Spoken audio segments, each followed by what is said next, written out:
the overall deliverable from a data perspective looks like, and how other kind of surveys fit into that to produce this overall data output that people are using in the way you've described?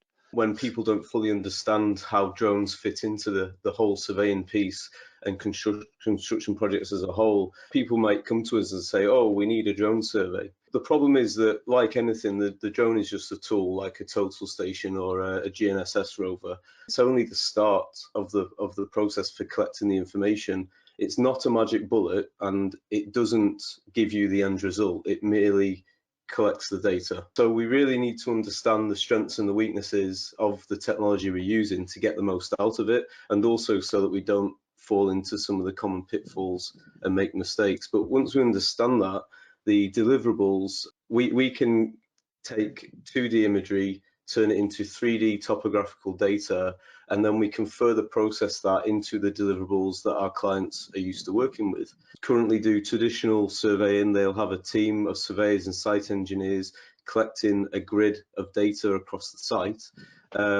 and producing a topographic drawing or some CAD deliverables.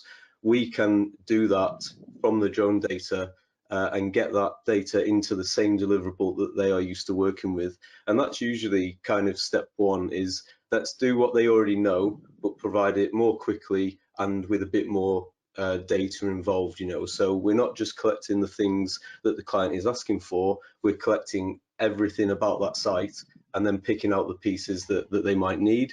But if ever they need to look back and say, oh, well, actually, we need to measure this culvert that we didn't ask you to measure in the first place, well, no problem. We've already got that data. We can go back and pull that information out